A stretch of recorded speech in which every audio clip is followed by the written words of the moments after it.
বিরোধী দল করার কথা সেইগুলো কিন্তু আমাদের মাননীয় প্রধানমন্ত্রী করেছেন। আমাদের সরকারের মেয়াদ 4 মাস চলছে।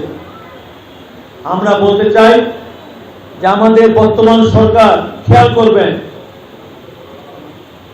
আমাদের 11 জুন আমরা সংসদে বাজেট পেশ করেছিলাম।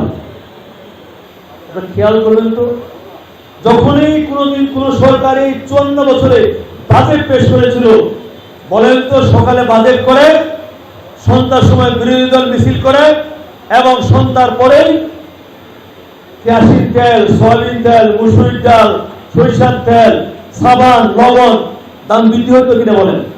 হতো কিনা বলেন? এইবার বাজেট পেশ করার পরে আমাদের কোন নিত্য প্রয়োজনীয় দ্রব্য মূল্য বৃদ্ধি হয়েছে? 61টি আমাদের নিত্য প্রয়োজনীয় দ্রব্য মূল্য কোনো বৃদ্ধি হয় নাই।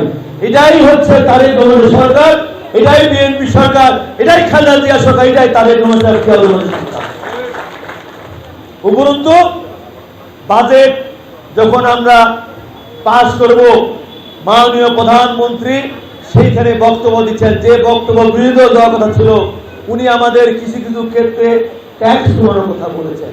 আমাদের বিশেষ করে আমাদের যে ব্যাংক অ্যাকাউন্ট করবে, সে ব্যাংক অ্যাকাউন্ট করতে গেলেই তাকে ট্রেড লাইসেন্সের বাইরেও তাকে সেইখানে আরো কিছু কাগজপত্র জমা দিতে হবে, সেটা উনি রিলিজ করার কথা বলেছেন।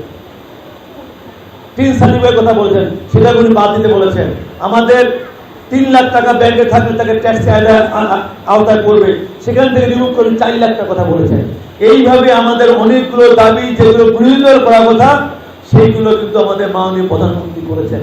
এবং প্রধানমন্ত্রীর বক্তব্য শোনার পরে সংসদে একটা অভূত পরিবেশ তৈরি হলো। মাননীয় বিরোধী দলের নেতা ডক্টর শফিকুর রহমান নিজের চেয়ার থেকে উঠে আসে আমাদের প্রধানমন্ত্রীকে কংগ্রেচুলেট করলো, তার এই মানসিকতা, তার এই মনোভাবের জন্য। এটাই হচ্ছে বিএনপি, এটাই খালেদা জিয়া, এটাই জিয়া, তারেক রহমান।